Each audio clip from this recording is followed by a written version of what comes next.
falta que os diga dónde tenemos que ir. El otro día estaba escuchando a un comentarista y llamaba la epístola de Judas los hechos de los apóstatas. Ya sabéis el tema de los hechos de los apóstoles, el libro de Hechos, pero un buen tema, una buena manera de describir el libro de Judas es, Judas expone cómo los apóstatas se van a conducir, de ahí el nombre, los hechos de los apóstatas.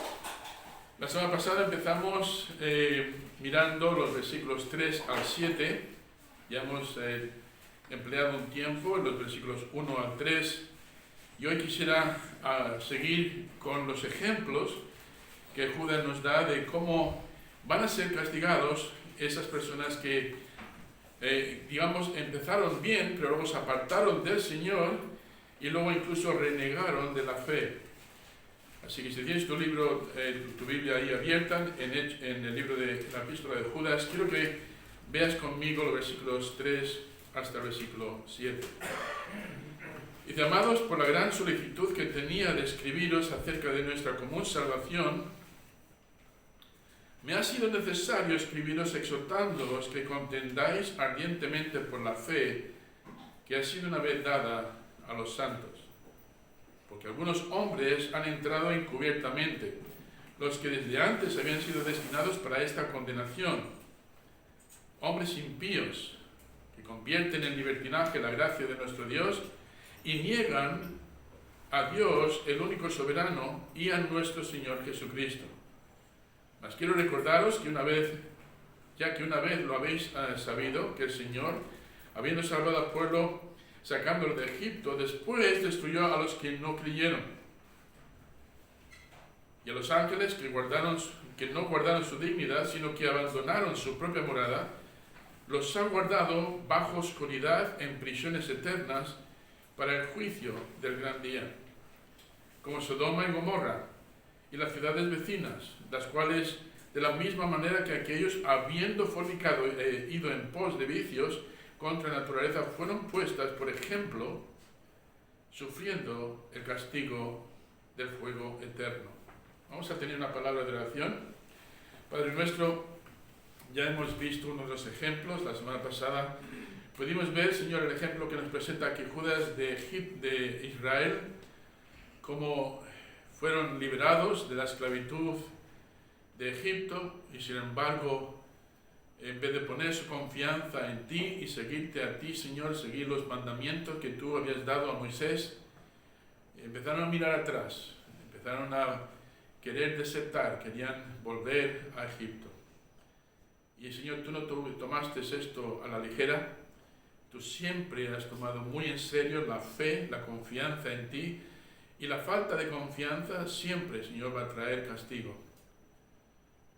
Y aunque no tengas tú que producir el castigo, Señor, el pecado siempre engendra destrucción. Hoy queremos mirar el siguiente ejemplo.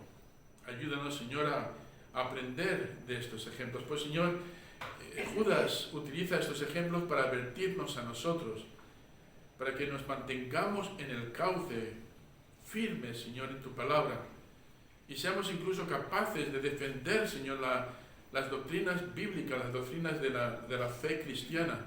Seamos capaces de contender, como dice ahí, ardientemente por la fe. Y Padre, si no estamos preparados, ¿cómo vamos a hacer esto? Ayúdanos, Señor, para que veamos la urgencia de este mensaje y tomemos y hagamos los cambios necesarios en nuestra vida para poder estar bien preparados, Señor, para presentar defensa con el carácter de Cristo, con mansedumbre y reverencia. En Cristo Jesús lo pido todo. Amén. Judas, exhortando a sus lectores, les dice: es importante que contendáis por la fe. Y la primera pregunta que presenté fue la siguiente: si no conocemos cuál es la fe cristiana, el conjunto de verdades que enseñó el Señor Jesucristo, lo que llamamos la teología bíblica, ¿cómo vamos a poder contender por la fe? De aquí que creo que es urgente que nosotros veamos la manera de cambiar nuestras prioridades para asegurarnos de que estamos bien preparados en este tema, de que cuando se nos presente una moneda falsa, una idea falsa, una ideología que no es bíblica, que parece bíblica, pero que no lo es, seamos capaces de detectarla y podamos luego corregirla. El miércoles pasado, llevo ya 2 miércoles haciendo esto, te animo a que vengas, estamos haciendo un juego ahora, yo hago de diablo, alguien me dijo, lo haces muy bien, pastor. Me tomaré como un cumplido.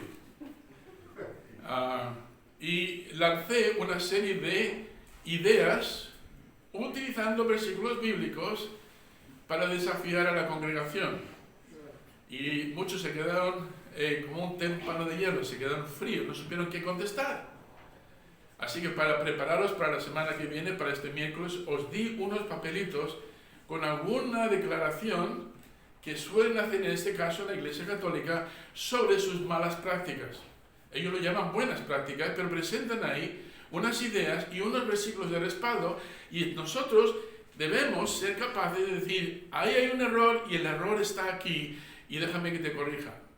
Pero si no somos capaces de hacer eso, si nos quedamos parados, hermanos, no vamos a ser capaces de contender ardientemente por la fe. Por eso es muy importante que aprendamos esto, que tomemos nota de las advertencias que nos hace aquí Judas. Nos habla aquí de que estos hombres que van a entrar encubiertamente lo primero lo llama ciertos hombres, versículo 4, o algunos, como dice ahí, primero lo llama ciertos hombres, luego dice hombres impíos, ahí lo declara bien claramente, y son culpables de varias cosas, vamos a verlas hoy, y hacen varias cosas, convierten la gracia de Dios en libertinaje, niegan a Dios y a nuestro Señor Jesucristo, y cuando tratan con las Escrituras, afirman de que no están completas, de que ellos tienen nuevas revelaciones, son soñadores querellosos, son personas que están constantemente, o por lo menos afirman que han tenido una nueva revelación y que esta viene de Dios, y si no somos capaces, hermanos, de defender, si no somos capaces de conocer la palabra de Dios, vamos a ser capaces de defenderla. Y de aquí, en versículo 5 a 7 dice, mas quiero recordaros que una vez habéis sabido que el Señor, habiendo salvado al pueblo, sacándolo de Egipto, después destruyó a los que no creyeron. Ese fue el ejemplo que vimos la semana pasada, el primer ejemplo que nos muestra Judas, Israel en el desierto. ¿Sabéis cuál fue el pecado de aquellos?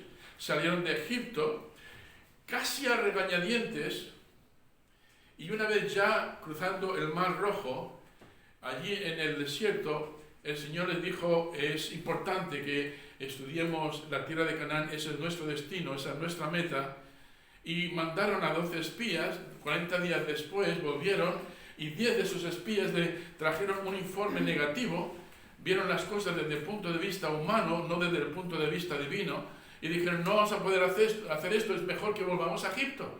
Solamente 2, Josué y Caleb, dijeron, si Dios está con nosotros, no los tragaremos como el pan. Es decir, es un asunto ya vencido, vamos a tener victoria en este asunto. Y aquellos cerca de 1,5 millones a 2 millones de judíos, hermanos, Dios les dijo, por esta rebelión, todos los que son mayores de 20 años van a quedar postrados en el desierto. Y claro, regaron prácticamente el desierto con cadáveres. La lección aquí es la siguiente. Puedes estar ahora en la iglesia. Puedes llevar tu Biblia debajo del brazo.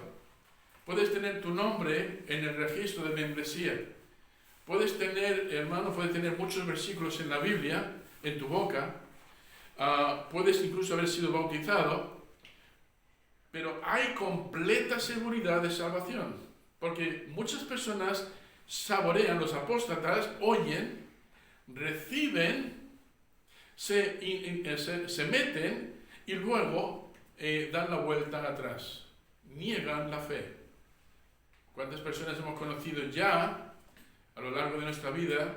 Personas que entraron, estuvieron un tiempo y luego se apartaron por completo y ya no les ves mucho más, no les ves más en la iglesia. Este peligro, hermanos, está alrededor nuestro todos los días. Y la razón por la que muchos se apartan es precisamente porque no han sabido cómo utilizar las armas que Cristo les ha dado. Entonces, el primer ejemplo que nos pone es Israel en el desierto.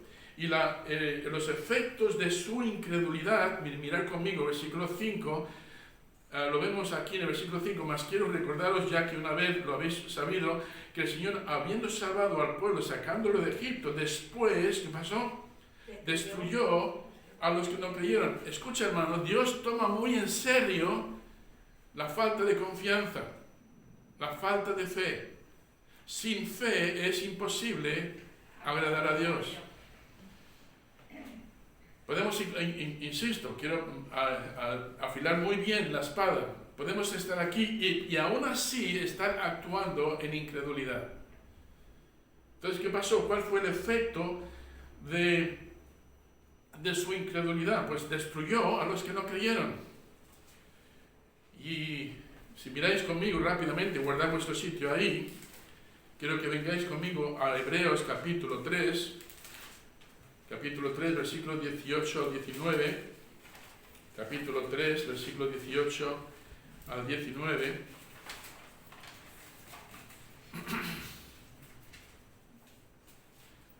Quizá podemos empezar con el versículo 17. Dice, y con quienes estuvo él disgustado 40 años, no fue con los que pecaron, cuyos cuerpos cayeron en el desierto, y a quienes juró que no entrarían en su reposo, sino a aquellos que desobedecieron. Y vemos que no pudieron entrar a causa de, todo fuerte, incredulidad. Hermanos, ¿Dios se toma en serio la incredulidad? Cuando Dios nos dice que debemos hacer algo, cuando dice que tenemos que evitar ciertas cosas y andar de cierta manera, y tomamos decisiones que van en contra de lo que dice el Señor, va a haber consecuencias. El pecado, hermanos, no es solamente pecado de comisión, hay pecado de omisión. Es decir, cuando Dios nos dice que tenemos que hacer algo y sencillamente lo aparcamos, porque tenemos otras prioridades, eso es pecado de omisión. Uno puede decir, que yo no estoy haciendo nada malo, pero estamos haciendo lo bueno que Dios nos manda. Pecado de omisión y pecado de comisión. Ese es el primer ejemplo que hemos visto. Ahora hoy me gustaría que nos centráramos en el siguiente ejemplo. Quiero que veáis el versículo 6. Y a los ángeles que no guardaron su dignidad, sino que abandonaron su propia morada, los ha guardado bajo oscuridad en prisiones eternas para el juicio del gran día. Ahora, este pasaje es complicado, muy complicado. Para poneros algunos detalles, venid conmigo a Génesis capítulo 6, porque aquí en Génesis 6 nos da un poquito de esta información a la que está haciendo referencia Judas. Capítulo 6, versículos 1 al 4.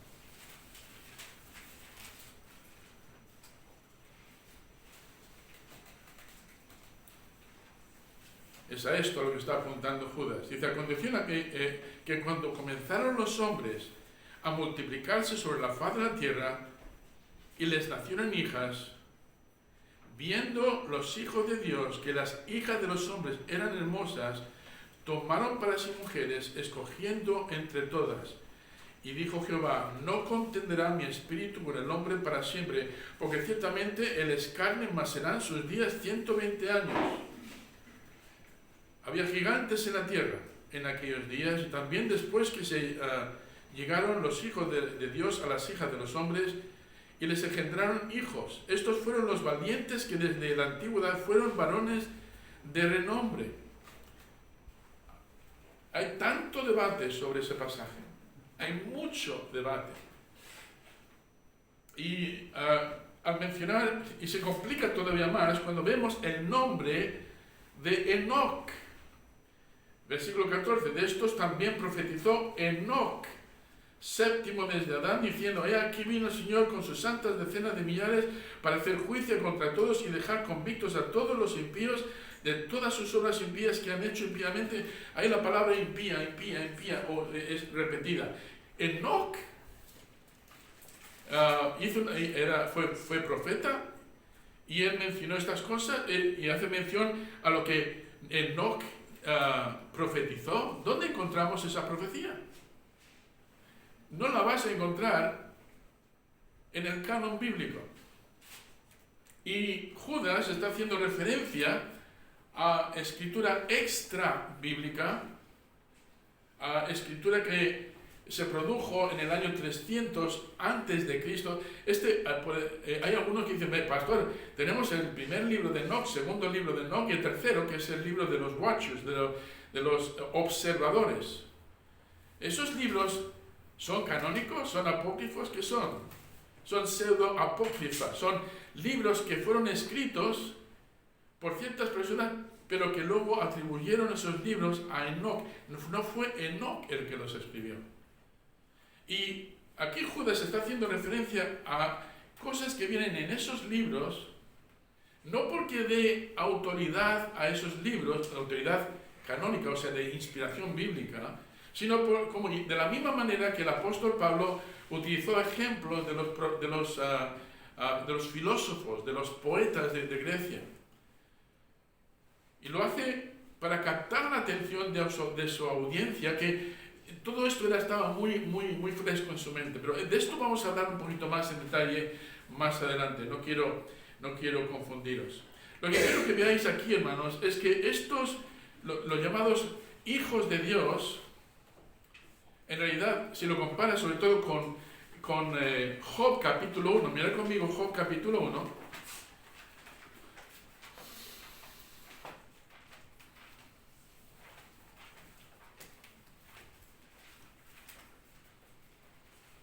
en el capítulo 1 de Job, versículo 6, ¿sabe cómo se le llama a Satanás? Al diablo, a un ángel caído. ¿Sí? Dice, un día vinieron a presentarse delante de Jehová los hijos de Dios, entre los cuales vino también Satanás. Mucha gente no sabe que Satanás, el diablo, tiene acceso a Dios. Y para cada cosa que tiene que hacer, tiene que pedir permiso a Dios. Pero el detalle que quiero que pilléis ahí es cómo se les llama a estos ángeles caídos, hijos de Dios. Entonces, la idea general a la que está haciendo referencia Génesis capítulo 6, 1 al 4, y ahora Judas, aquí en el versículo 6, es que ciertos ángeles, hermanos, tomaron forma humana y se mezclaron con los seres humanos, con mujeres, y luego de aquí vinieron los gigantes. No guardaron, como dice aquí, no guardaron su dignidad, abandonaron su propia morada. Y dice, y para tener más información, segunda de Pedro 2.4, Pedro amplía, nos da un poquito más de información sobre esto. En el capítulo 2, segunda de Pedro 2, versículo 4,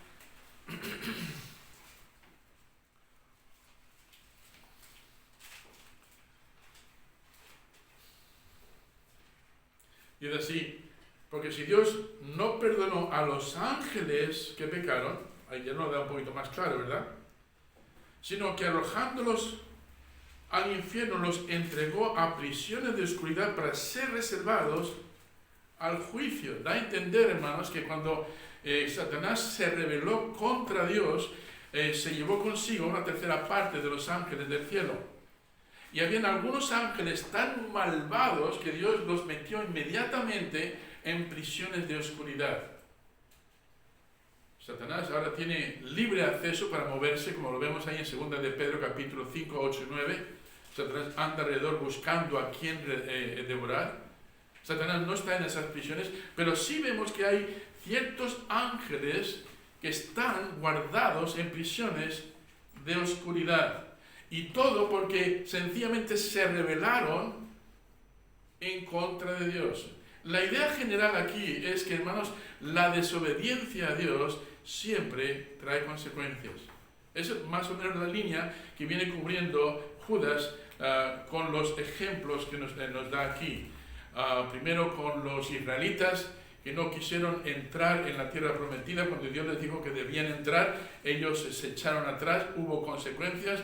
Ahora estos ángeles que pecaron, vemos algunos detalles aquí, e insisto, voy a hablar más sobre eso en adelante, pero creo que para hoy nos sirve con decir esto. Hermanos, si nosotros estamos recibiendo la palabra de Dios y actuamos en contra de ella, va a haber consecuencias. El pecado, escuchad, siempre trae consecuencias. La Biblia dice que la paga del pecado es muerte. El pecado, hermanos, el no obedecer a Dios, ya sea pecado de omisión o pecado de comisión, trae consecuencias. Los ángeles, hermanos, fueron condenados. Lo declara bien ahí en el versículo 6, en Judas versículo 6. Y los ángeles que no guardaron su dignidad, sino que abandonaron su propia morada, los ha guardado bajo oscuridad. Están atados, están en prisiones eternas. ¿Y cuándo van a salir ahí? Para el juicio del gran día. También voy a ampliar eso más adelante. ¿A qué juicio se refiere? ¿Cómo va a ser ese juicio?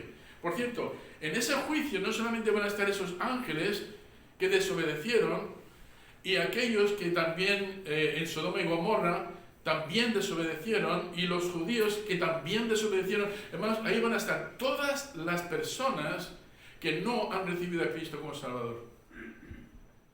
Puede que digas, yo tengo una vecina que no cree, pero no es tan mala como estos ángeles. Es una persona buena. Hermanos, la única cosa que nos puede librar de este juicio es el Señor Jesucristo. Hay un pecado por el cual Dios te manda al infierno, y no es por la mentira, no es por el robo, es por no creer en la obra terminada del Señor Jesucristo. Cristo ya ha provisto el medio. Y cuando dice esa condenación que fue ya dicha anteriormente por los antiguos, está refiriéndose a eso. Cada vez que actuamos en contra de Dios, no actuamos movidos por la fe en lo que Dios nos ha dicho, va a haber consecuencias. Por esto es tan urgente que nosotros entendamos la misión que tiene la Iglesia. ¿Cuál es la misión que tiene la Iglesia?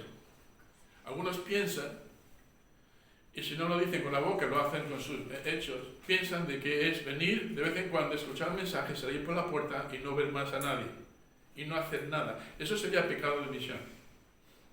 La misión que tiene la Iglesia es de ir y proclamar el Evangelio, la buena noticia de que Cristo ahora puede salvarnos si ponemos nuestra confianza en Él. Ese es el mensaje que debemos estar extendiendo cada vez cuando salimos a la Iglesia. ¿Os habéis dado cuenta de que la hermana Diana ha puesto allí dos cartelitos, uno en inglés y otro en español? Los que estáis delante de ello, ¿qué pone? Salimos a la 10. Salimos al campo, pero a la 10. Ahora estamos en nuestro cuartel, ¿verdad que sí? Estamos, por así decirlo, a salvo. ¿Dónde está el campo misionero? Cuando salimos, hermanos, entramos en el campo misionero. ¿Y quién tiene una misión cuando sale ahí fuera? Nosotros. Si actuamos en desobediencia, hermanos, va a ser como cuando decimos, yo es que mi trabajo es cuidar de esto y cuidar de esto y cuidar de esto y dejar las cosas que el Señor nos ha mandado, lo último. Eso es pecado de omisión. Eso es actuar en desobediencia.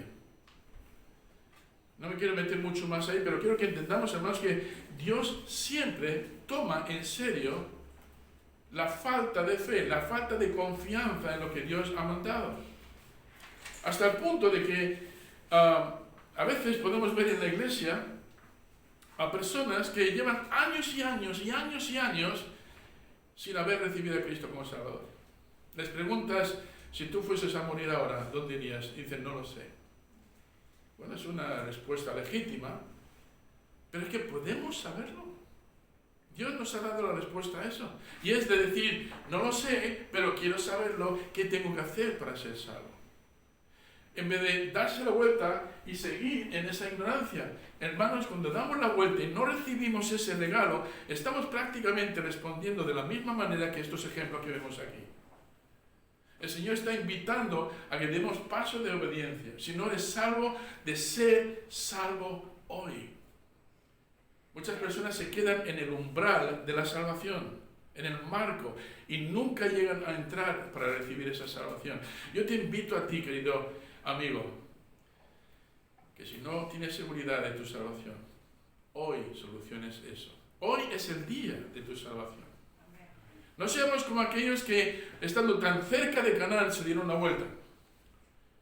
No seamos como aquellos hombres de Sodoma y Gomorra que, recibiendo un anuncio, más bien lo que quisieron es culminar con sus malvados apetitos sexuales. La desobediencia, hermanos, y en este caso la desobediencia, el no recibir a Cristo como Salvador, trae una consecuencia. ¿Os acordáis? El apóstol Pablo en una ocasión trató con un hombre llamado Félix. Presentan a Pablo delante de este hombre y le pide cuentas a Pablo para que dé sus explicaciones. Pablo presenta el plan de salvación de una manera convincente que agarró el corazón de Félix. ¿Y sabe cómo respondió Félix? Por poco me persuades a ser cristiano. Por poco. ¿Sabe la distancia que hay entre ser salvo y no salvo? Podemos tener conocimiento, pero no tenerlo aquí. Son 18 centímetros o 18 pulgadas. Muchas personas solamente tienen conocimiento, pero nunca han tomado ese paso para recibir a Cristo como Salvador. Y yo te invito hoy a que soluciones eso. No actúes, pues eso, como el pueblo judío que dijo, no, mejor estamos en Egipto. Egipto representa al mundo perdido. La esclavitud en el pecado, la esclavitud al diablo. Debemos tomar pasos de obediencia, debemos decir, Señor, si tú me invitas a esto, yo voy a aceptarlo. Sé que estando en Cristo, la vida me va a ir mejor, precisamente porque tú vas a estar conmigo. No significa que no va a haber problemas. Tanto si eres salvo como si no eres salvo, todo que es nacido de mujer va a tener problemas. La bendición es que vamos a poder andar con el Señor y Él nos va a ayudar en la travesía. Entonces mi mensaje para vosotros hoy es, si habéis escuchado su voz, no deis la vuelta como en la desobediencia, sino tomar ese paso de obediencia y decir, Señor, decir, pastor, yo quiero ser salvo, yo quiero recibir esta salvación. Yo no quiero ser un casi me persuades tipo cristiano, yo quiero ser un cristiano persuadido. Hace 42 años atrás yo tuve ese desafío. Pasé de ser católico hasta los 18 años a ser ateo desde los 18 años hasta los 24, y yo discutía contra toda persona que dijese que creía en Dios. Católicos, mormones, testigos de Jehová, lo que viniese. Quería mostrarles de que Dios no puede existir, pero siempre con una convicción: Dios tiene que existir, porque si no existe, no hay propósito en la vida. ¿Qué hago yo aquí? Todo no puede venir de la nada. Tiene que haber un Dios creador. Y en mi mente dije, levanté un día, nadie me estaba mirando, dije, Dios mío, si tú existes, por favor, manifiéstate a mí, muéstrame. Y sabes, el Señor puso en mi camino personas que conocían a Cristo. A 3 personas. Y me empezaron a hablar y discutía contra ellos. Y podía ser muy buen diablo haciendo eso.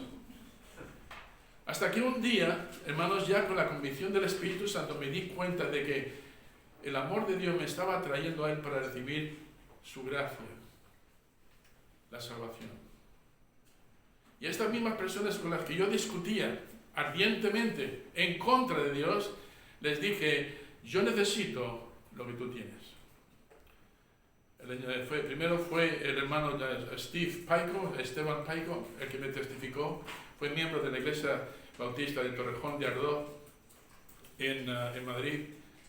Y después fue Johnny Carrillo, un puertorriqueño militar americano. Yo le dije, yo necesito lo que vosotros tenéis, porque sé que es auténtico, yo lo necesito.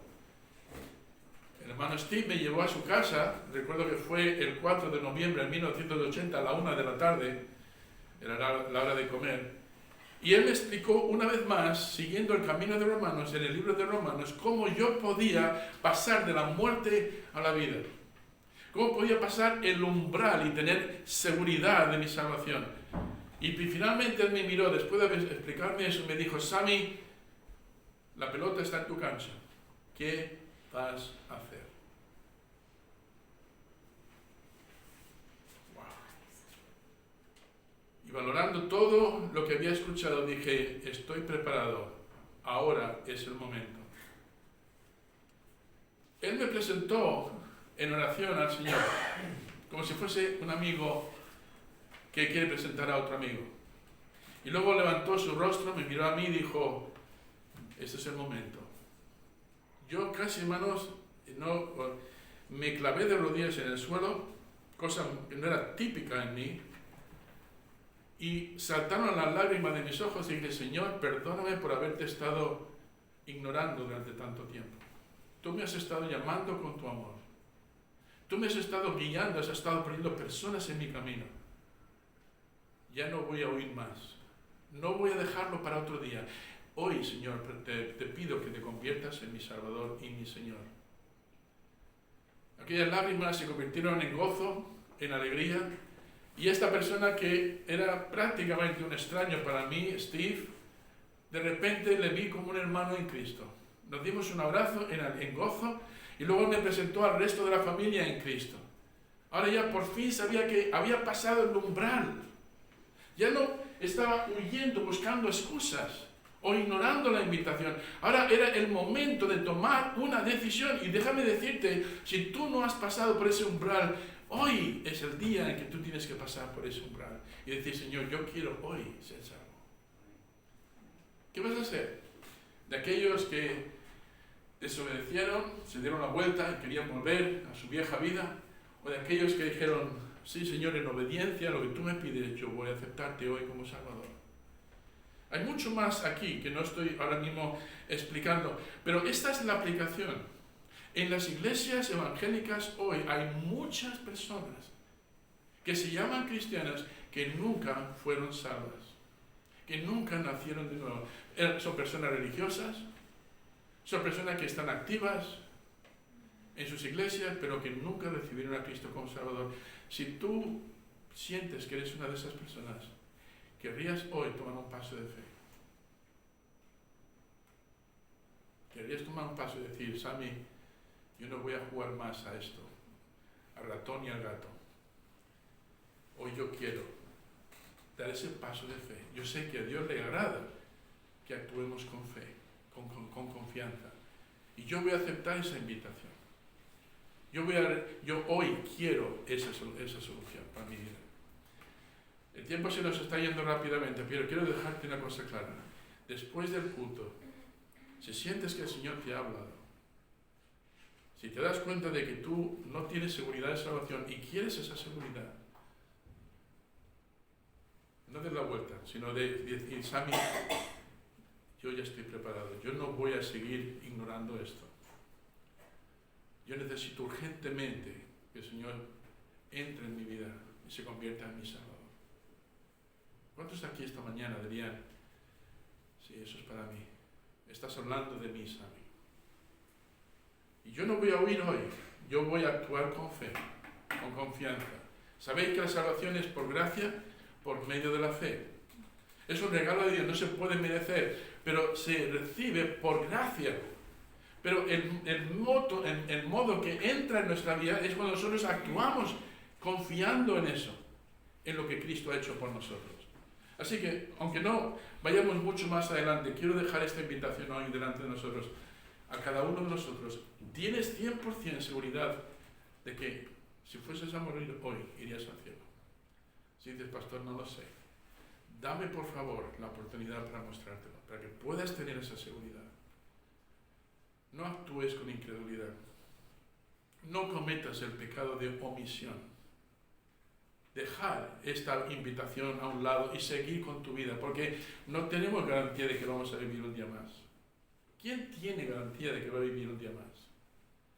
Hace poco los ucranianos vivían con toda confianza, sabiendo de que el día siguiente iba a amanecer con paz. y hoy en día es un país amenazado por la guerra. De hecho, ya han muerto cientos y cientos de personas. Y alrededor nuestro mueren personas todos los días. No tenemos garantía de que vamos a vivir un día más, pero sí podemos tener garantía de que si recibimos a Cristo, vamos a tener esa vida eterna. ¿Querrías hoy aceptar a Cristo como tu Salvador? Y déjame hablarte a ti, hermano, si tú que ya has recibido a Cristo como Salvador, tenemos una misión que cumplir. ¿Cuál es esa misión? Cuando salgamos por la puerta, piensa que todas esas personas que hay ahí fuera necesitan un testigo, un embajador del Señor Jesucristo que les hable del plan de salvación. No pensemos que eso no tiene nada que ver con nosotros, porque la iglesia, hermano, no tiene ningún propósito para existir si no está cumpliendo con esta misión. Y para aquellos que todavía no han crecido espiritualmente, pueden ser salvos, pero son bebés en Cristo. Yo te animo a que te comprometas para participar en los ministerios que esta iglesia tiene. Entre ellos, ahora mismo estamos llevando una serie que el hermano Clayton está dando, que tiene que ver con desarrollar una generación santa. No sé si cómo va el título. Preparando una nación santa. ¿Sabes por qué es importante que participemos en eso? Porque nuestros hogares lo necesitan. Nuestros matrimonios lo necesitan. Nuestros hijos lo necesitan. Tenemos que conocer los métodos bíblicos para tener, hermanos, por lo menos un paraguas de protección alrededor de los nuestros. Si lo ignoramos, hermanos, vamos a actuar de una manera en la que luego va a haber consecuencias muy, muy perjudiciales. Debemos estar aquí todos para eso. El hermano Clay emplea muchas horas para estudiar esto. ¿Qué menos que por lo menos decir, yo voy a estar aquí para tomar nota y luego aplicar eso a mi vida? Y estáis hartos ya de escuchar lo que estoy diciendo sobre el seminario de crecimiento cristiano. Soy un convencido, hermanos, de que esto es esencial, no para nuestra iglesia, sino para todas las iglesias. Pues ¿cómo vamos a contender por la fe si no sabemos cómo utilizar las armas? Lo mínimo que podemos hacer como iglesia es proveer los medios para que aprendamos a utilizar esas armas. Pero, como decía mi madre, no estoy llamando a nadie burro, y le puedes llevar al burro al agua, pero no puedes obligarle a beber el agua. ¿Cierto? No venga luego diciendo, pastor me ha llamado burro. No entiendes, es un ejemplo. Hermanos, vamos a poner todo de nuestra parte y para mí ahora mismo estoy levantando la pancarta diciendo no quedéis ahí estáticos y parados, vamos a ponernos en marcha. Amén. Amén. Dame un amén convencido. Amén. Hasta el punto de hacer cambios para poner estas cosas como prioridad en nuestra vida. Amén. Espero que sí. Después, cuando termine ya con oración, si tú no has entrado por ese umbral de la salvación, por favor acércate a mí. Será un momento muy gozoso para mí si me vienes y dices, pastor, yo no tengo esa seguridad, pero quiero tenerla. ¿Me podría usted ayudar con la Biblia para saber cómo hacer esto? No solamente va a haber gozo aquí en la tierra, sino que va a haber gozo en el cielo. Va a haber gran gozo en el cielo. Vamos a ponernos de pie, vamos a terminar ya con la palabra de Dios.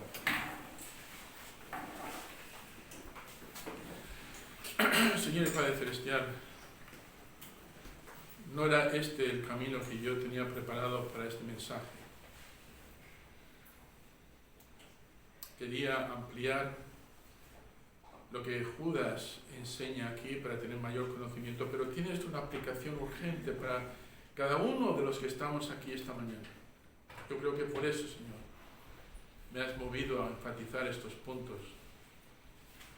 Por lo tanto, Señor, te pido que sigas obrando en nuestros corazones. Para aquellos que hemos andado un poquito aletargados, distraídos, afanados por las cosas de esta vida, Señor, que sepamos hacer un alto, decir, no. Primero, buscar el reino de Dios y su justicia. Y entonces Dios se ocupará de ir con nosotros para proveernos todo lo demás. Aprendamos, Señor, a ponerte a ti siempre primero, en todas las decisiones que tengamos que tomar. Y te pido, Señor mío, que si hubiera aquí alguna persona que te ha estado buscando, ha estado escuchando, Puede que haya escuchado ya este mensaje que he traído hoy en algún otro lugar. Y puede que esté ya preparado o preparada. Tú le des, Señor, ese pequeño empujoncito y puede acercarse a uno de nosotros y decir: yo quiero resolver esto de una vez para siempre. Yo no quiero ser como el pueblo de Israel, que habiendo salido de Egipto quiere ahora volver a las andadas. Yo no quiero ser como esos otros ejemplos que nos vamos a ver aquí en Judas, que oyeron, escucharon bien el mensaje de seguir al Señor con una fe inquebrantable, pero que luego, Señor, lo desecharon y vino la destrucción. Ayuda a cada una de las personas aquí hoy, Señor, a actuar con una fe verdadera, una fe que pueda honrarte a ti, Señor, y que tú puedas también honrar. Obra en cada uno de nosotros, Señor, en Cristo Jesús.